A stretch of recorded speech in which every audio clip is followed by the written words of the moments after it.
નમસ્કાર મારા વહાલા ગુજરાતી મિત્રો, જાગો જોગી જાગો ચેનલમાં આપનું સ્વાગત છે. તો આજે આપણે વાત કરીશું કે ધર્મગ્રંથનું રહસ્ય શું છે. પહેલાં તો આપણે જાણી લઈએ કે ગ્રંથ શબ્દનો અર્થ શું થાય છે. તો ધર્મગ્રંથ એક એ છે કે મનુષ્યના અંદર ઋષિ મુનિઓએ વિચાર કર્યો કે મનુષ્યના અંદર અનંત પ્રકારની ગ્રંથિઓ પડી છે. તો એ ગ્રંથિઓને તોડવા માટે કોઈ જો સાધન હોય, કોઈ હથિયાર હોય, તો એ જ હથિયાર ધર્મગ્રંથ છે. કેમ કે ગ્રંથ એટલે ગ્રંથિ કાપવાનું હથિયાર. તો ગ્રંથની અંદર આપણા ઋષિ મુનિઓએ સ્વયં મહેનત કરીને અંદરની યાત્રા કરી છે, જેને પોતાને જાણી લીધો છે કે હું કોણ છું. જેને આત્મતત્વને જાણી લીધું છે, ત્યારે તેમને જે અનુભવ થયો છે, તેમને જે જાણવા મળ્યું છે, તે પોતાના અનુભવ તેમને એક પુસ્તકમાં પ્રગટ કર્યો છે. અને તે પુસ્તકમાં તેમને અનેક પ્રકારના ઈશારા બતાવ્યા છે કે આમ કરવાથી આપણી ગ્રંથિઓ છૂટી જાય છે, આમ કરવાથી આપણી ગ્રંથિઓનો વિનાશ થઈ જાય છે. અને તેમને મૂલાધાર ચક્રથી લઈને કુંડલીની શક્તિથી લઈને કુંડલીની કેવી રીતે 7 શરીર પાર કરીને નિર્વાણ શરીર સુધી પહોંચે છે, અને વચમાં સાધકને કયા પ્રકારની શક્તિ પ્રાપ્ત થાય છે. તો આ બધો જ ઉલ્લેખ ગ્રંથમાં કરવામાં આવ્યો છે. તેનું એક જ કારણ છે કે મનુષ્ય ગ્રંથનો સહારો લઈને ગ્રંથમાં બતાવેલા ઈશારાને પકડીને દરેક મનુષ્ય અંદરની યાત્રા કરી શકે અને આ સંસારની જે આદિ વ્યાધિ ઉપાધિ જેવી વિષય વાસના મોહ લોભ અહંકાર રાગ દ્વેષ અને દ્વૈતભાવ જેવી અનેક પ્રકારની ગ્રંથિઓ તોડી શકે અને ગ્રંથિઓથી મુક્ત બની આ 184 રૂપી જેલમાંથી, આ 184ના બંધનથી મુક્ત થઈ અસીમની યાત્રા કરી શકે અને સદાયને માટે હોશમાં રહી શકે, સદાયને માટે અખંડ આનંદમાં રહી શકે. તો ઋષિ મુનિઓ સંતોની વાત પણ સાચી જ છે. કેમ કે ભલે આ શરીર 5 તત્વથી બનેલું, તેમ છતાં શરીર અનામી છે.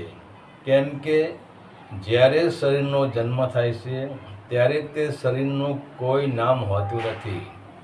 તે શરીર કોઈ હિન્દુ, મુસ્લિમ, શીખ, ઈસાઈ જેવો શરીરનો કોઈ ધર્મ હોતો નથી.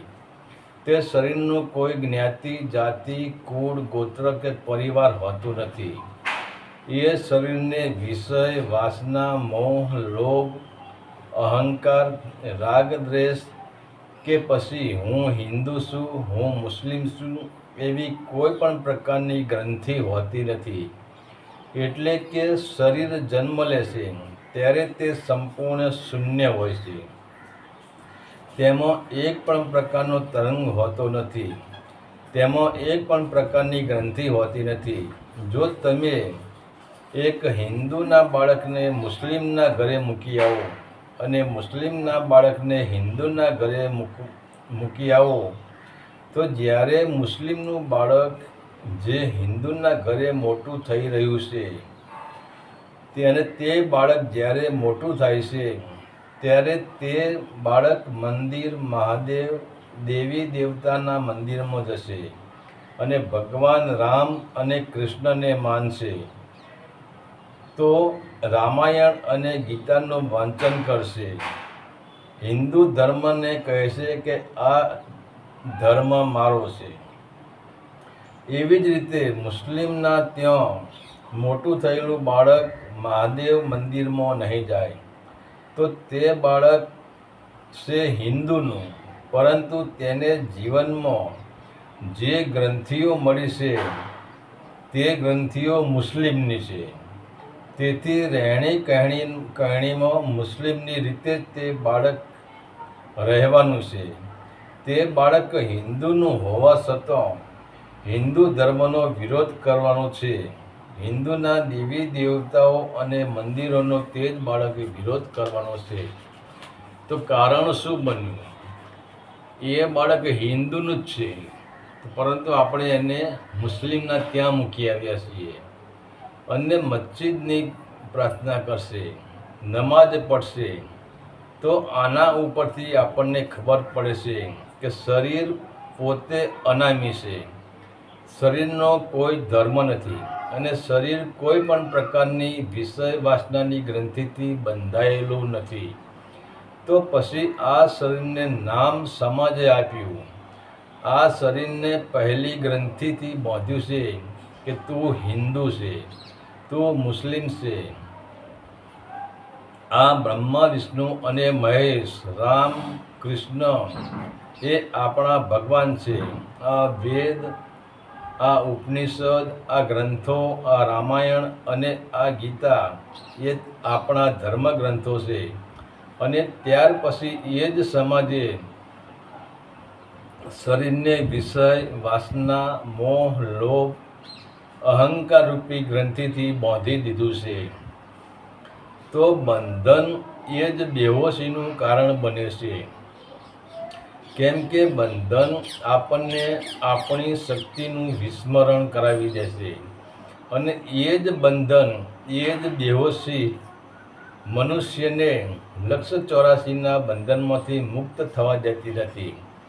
તો હવે જોઈએ કે ઋષિ મુનિઓને ધર્મગ્રંથની રચના કેમ કરવી પડી. તો ગ્રંથનો અર્થ થાય છે મનુષ્યના અંદર રહેલી અનેક પ્રકારની ગ્રંથિઓ.